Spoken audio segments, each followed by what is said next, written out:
그러므로 내 사랑하는 형제들아 결실하며 흔들리지 말고 항상 주의 일에 더욱 힘쓰는 자들이 되라.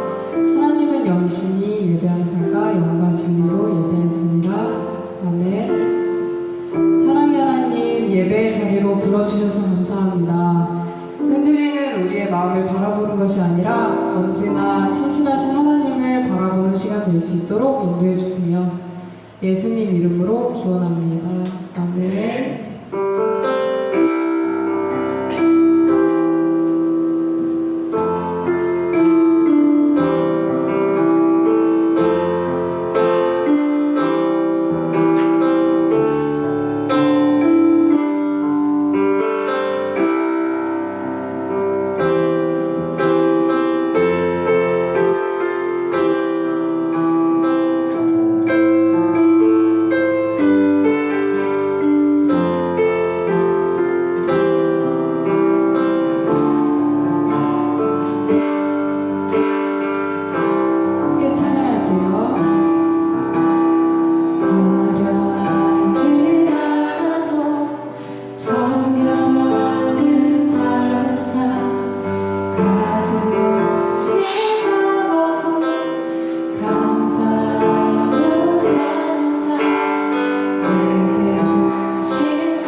7절에서 11절까지 말씀입니다. 예레미야 13장 7절에서 11절까지 말씀을 우리 한 절씩 교독하겠습니다. 13장 7절입니다. 내가 유브라데로 가서 그 감추었던 곳을 파고 띠를 가져오니 띠가 썩어서 쓸 수 없게 되었더라. 여호와께서 이와 같이 말씀하시니라. 내가 유다의 교만과 예루살렘의 큰 교만을 이같이 썩게 하리라. 이 악한 백성이 내 말 듣기를 거절하고 그 마음에 완악한 대로 행하며 다른 신들을 따라 그를 섬기며 그에게 절하니 그들이 이 띠가 쓸 수 없음 같이 되리라. 같이 읽겠습니다. 여호와의 말씀이니라. 띠가 사람의 허리에 속함 같이 내가 이스라엘 온 집과 유다 온 집으로 내게 속하게 하여 그들로 내 백성이 되게 하며 내 이름과 명예와 영광이 되게 하려 하였으나 그들이 듣지 아니하였느니라. 아멘. 만나서 반갑습니다. 유나 반가워. 최근에 뉴스에 계속해서 강남 입시 학원 중심으로 확진자들이 발생되고 있고, 또 학원이나 또 개인 교습 이런 데서 발생을 하고 있어서 우리 친구들이 좀 두려워하는 마음들이 많이 생긴 것 같아요. 그래서 우리는 지난해부터 이렇게 찬양과 설교 영상을 촬영해서 그 유튜브로 이렇게 올리고 있으니까 비대면 준비는 우리 교회에서 제일 잘된 부서가 아닌가 하는 생각이 듭니다. 그래서 혹 이제 나와서 함께 마음을 나누고 하는 것이 정말 중요하고, 예배를 드리고 하나님 앞에 예배 드리고 또 교제하고 하는 것이 정말 중요하고 필요한 일이지만, 혹 또 너무 이렇게 부담스러운 것 때문에 혹 마음이 어렵지 않을까 하는 생각이 드는데, 우리 친구들 스스로 결정할 수 있도록 그렇게 했으면 좋겠습니다. 오늘 이 예레미야 13장 말씀 같은 경우에는 가끔 하나님은 되게 좀 선지자에게 가혹하다 싶을 정도로 퍼포먼스 같은 걸 시킬 때가 있습니다.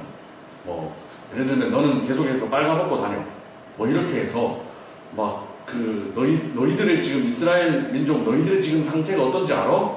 바로 이런 모습 같은 거야 하는 걸 선지자를 통해서 부끄럽고 수치스러운 그런 모습으로 이제 너희들 모습이 이런 모습이야를 알려주시는 경우들이 있습니다. 또 어떤 경우에는 너는 가서 창녀랑 결혼해, 이렇게 하는 경우들이 있습니다. 그러면 그 선지자는 말씀에 순종해서 그 창녀랑 결혼을 합니다. 지금 하나님의 마음이 남편을 떠나버린 그런 음란한 여인과 같이 결혼한 그런 심정이라는 것을 선지자의 삶으로 나타내주는 그런 모습입니다. 오늘 본문에서는 예레미야에게 띠를 풀어서 유프라데 강가에 묻어놔, 그리고 한참 동안 지나고 난 다음에 가서 다시 파봐. 자, 띠가 어떻게 됐어? 이렇게 물으시는 겁니다. 띠가 어떻게 됐을까요? 아무리 단단한 띠라도 이미 썩어서 흐물흐물해졌을 겁니다. 국립박물관 같은 데 가면 있는 그런 띠, 칼도 녹슬어서 흐물흐물, 그래서 그 보존하기 위해서 장갑을 끼고 막 이렇게 만져야만 하는 그런 상태가 되었을 것입니다. 전사님이 독일에서 공부할 때 참 좋았던 건 뭐냐면, 보고 싶은 책을 마음껏 볼 수 있다라는 게 참 좋았어요. 한날은 1500년경에 출판된 책이 필요했어요. 1500년이면 조선시대 임진왜란 나고 이런 때 그런 책을 필요해서 도서관에 검색을 했더니 있어요. 그래서 갔더니 이 책은 이제 서재에 이렇게 꽂혀서 이렇게 뽑아서 제가 볼 수 있는 게 아니고 신청을 해요. 신청서를 써서 내면 거기에서 담당하는 사람이 흰 장갑을 끼고 어딘가 들어가서 책을 가지고 와요. 그러면은 전사님은 책에다가 손을 대거나 하면 안 돼요. 그냥 이렇게 열중시어서 이렇게 읽어야 돼요. 그냥 그 페이지 읽고 다 1시간 정도 줍니다. 그러면 이렇게 읽고 다 읽었습니다 하면 책을 이제 덮고 또 종이에 싸서 종이 같은 데 싸서 이렇게 또 보관하고 하는 모습을 봤는데, 마치 허리띠가 이렇게 되는 거예요. 이게 뭘 상징하느냐 하면, 이 띠로 하나님과 우리 하나님의 백성들, 하나님과 우리들이 묶여 있는데 이 묶여 있는 상태가 이 허리띠와 같은 거다 하면서 하나님께서 책망을 하시는 거예요. 야, 그 흐물흐물 다 썩어버린 이 허리띠로 하나님과 너희가 묶여 있으면 이게 잘 붙어 있겠냐, 잘 묶여 있겠냐 라는 말씀을 하시는 거예요. 누군가 옆에서 훅 불기만 해도 어스러져 버리고 끊어져 버리지 않겠냐 라는 말씀을 하시는 거예요. 그러면 어떻게 하면 그 느슨한 허리띠, 그 썩어버린 허리띠가 아니라 든든한 허리띠를 가질 수 있을까? 오늘 본문에서 하나님께서 우리에게 말씀하여 주시는 것은 내 말 듣기를 즐겨하면, 내 말 듣기를 순종하면, 그러면 하나님과 우리들은 든든히 붙어 있을 수 있다, 든든히 묶여 있을 수 있다 라고 하나님 우리에게 말씀해 주시는 겁니다. 중국 고사성어에 각주구검이라는 단어가 있습니다. 딴 없죠.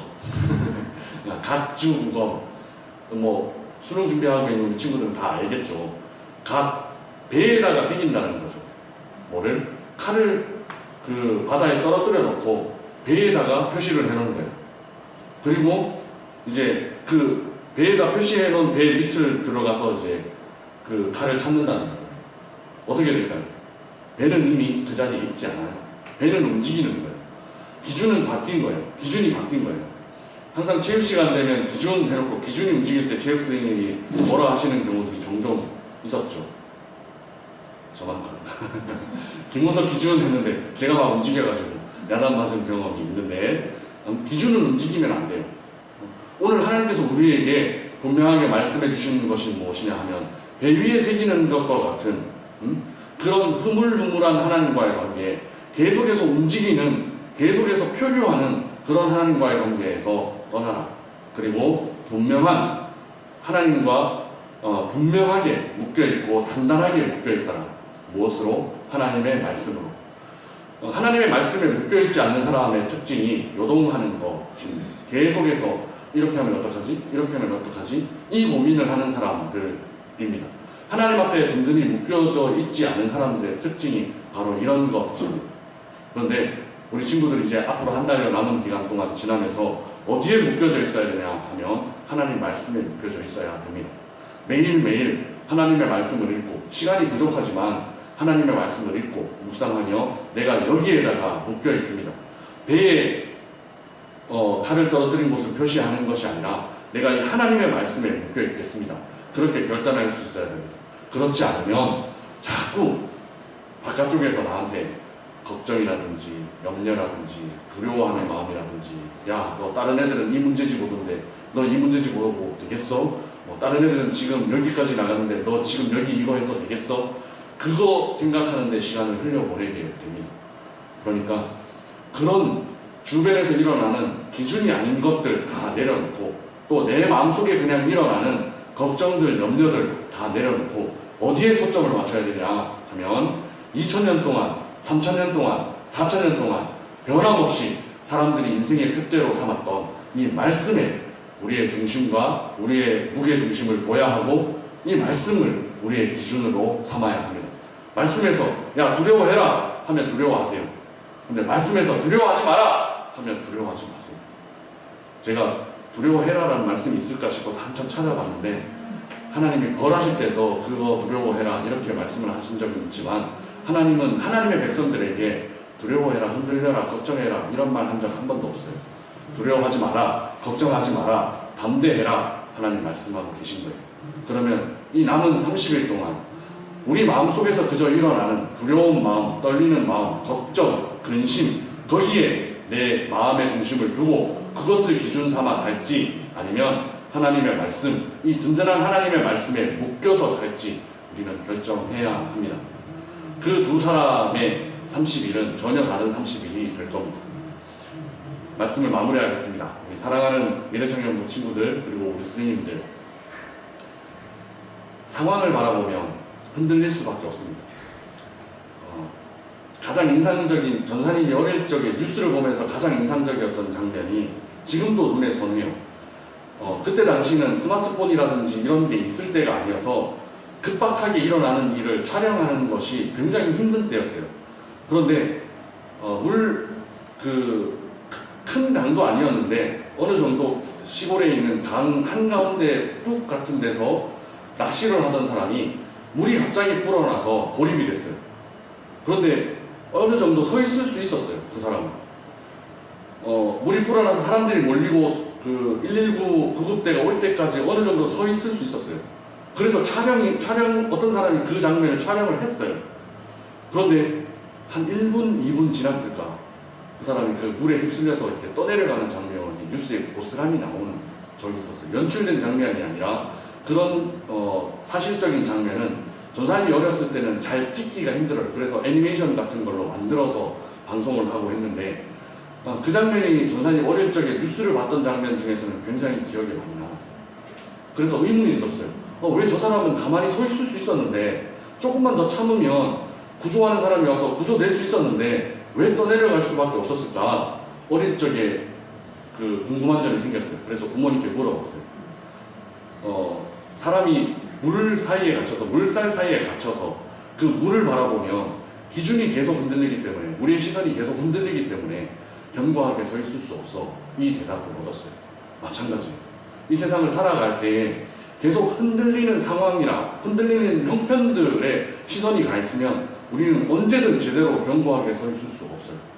우리가 제대로 서 있을 수 있는 유일한 방법은 수천 년 동안 흔들리지 않았던 그것에 우리의 마음을 두고 그것에 단단히 묶여서 살아가는 방법밖에 없어요. 이제 남은 우리의 인생의 여정을 흔들리는 상황이나 형편이 아니라 내 마음속에 일어나는 그런 계속해서 바뀌는 마음이 아니라 하나님의 말씀 붙잡고 그 말씀에 의지해서 살아갈 수 있는 우리 미래청년부 친구들 그리고 우리 스님들 한 분 한 분 되시기를 주님의 이름으로 부탁드립니다. 기도하겠습니다. 살아계신 하나님 아버지, 은혜를 감사합니다. 부족한 종이 하나님 말씀에 붙어 있을 것에 대해서 하나님 말씀을 전했습니다. 하나님, 우리와 하나님과의 관계도 예레미야의 허리띠처럼 썩어져서 아무것도 지탱할 수 없는 그런 때가 된 것은 아닌지 우리의 삶을 돌아봅니다. 하나님 앞에 든든히 묶여 있고 싶습니다.